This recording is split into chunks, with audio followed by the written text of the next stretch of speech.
We are all sellers and buyers, full stop. Person or layman, prince or peasant, we are all either providers or consumers of things, full stop. We proffer services or offer goods to others, and if we are keen, we prosecute a person who illegally tries to prevent us from carrying on our legitimate business, full stop.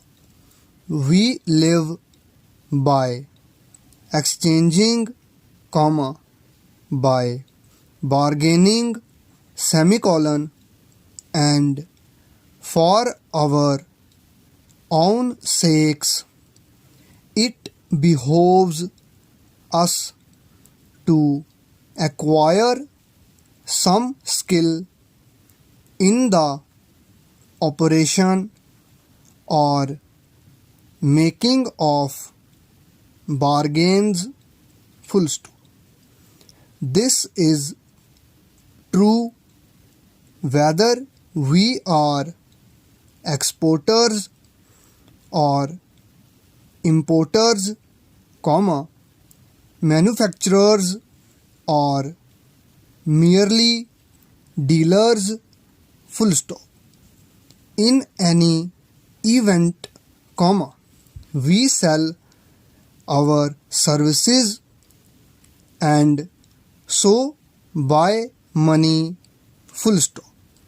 This money we change into those things we desire most and which are provided by others into the necessaries and comforts of existence, a beautiful house, an extensive library of permanent value, or whatever we may prefer to add to our reasonable enjoyment of life, full stop.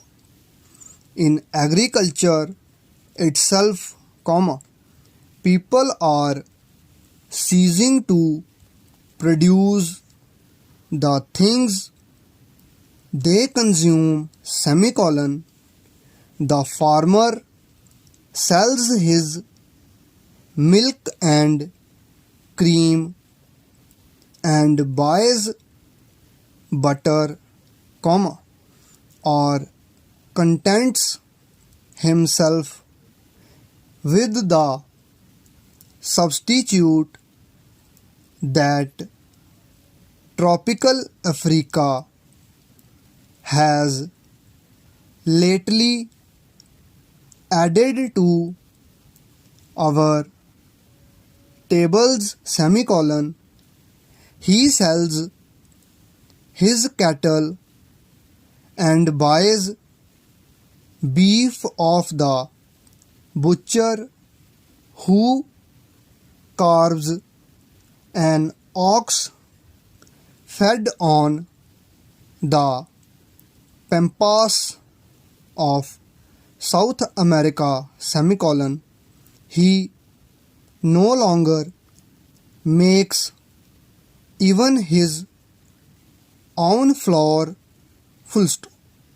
The essential, all-pervading fact of our economic life is exchange, full stop. Apart from agriculture, we should be unable to produce sufficient to sustain the simplest life, and we should perish, full stop. By means of exchange and the cooperation it brings about, we are enabled to produce enough to satisfy a very complex life, full stop. We go to the market with our goods, perishable or imperishable, full stop. Our goods may not be embodied in commodities that can be weighed or measured,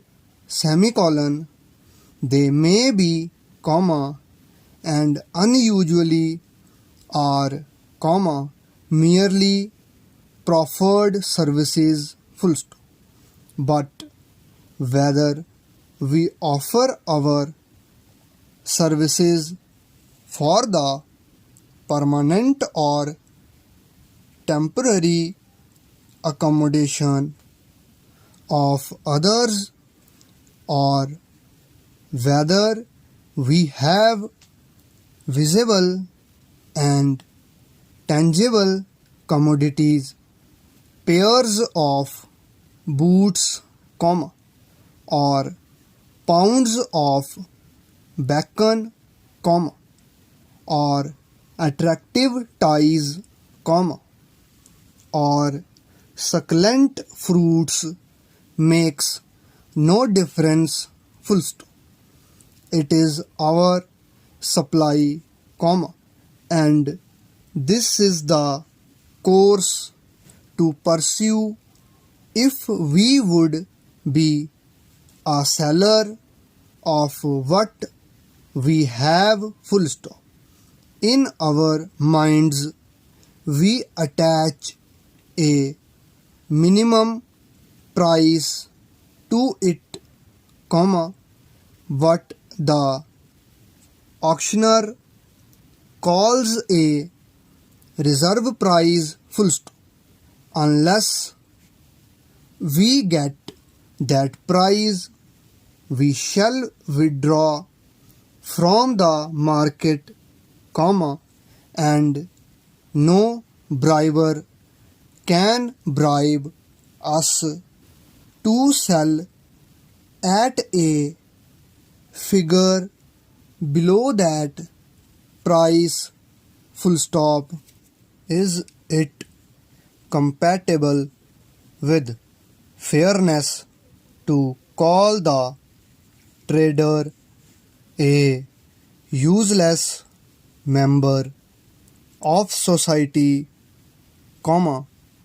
one that stands between producers and takes toll of the goods that are exchanged, ? That is a proper question, for we have seen that, although money intervenes in order to facilitate exchange, the appropriate fact is that commodities are exchanged for commodities, the pure wheat of Canada for the railway material of Warwickshire, the beef of the Argentine for the woolen made and prepared in Bradford, full stop. The farmer of the far stretching fields beyond Winnipeg works, perhaps, for the purpose of feeding the operatives in an engine shop at Birmingham, full stop. Men tend cattle on the Great Plains of South America so that British workers may be the better fed, full stop, and the poorest worker here toils for those separated from him by wide areas of sea and land, full stop. It is not improper or inaccurate to say that we are all exchanging services, full stop.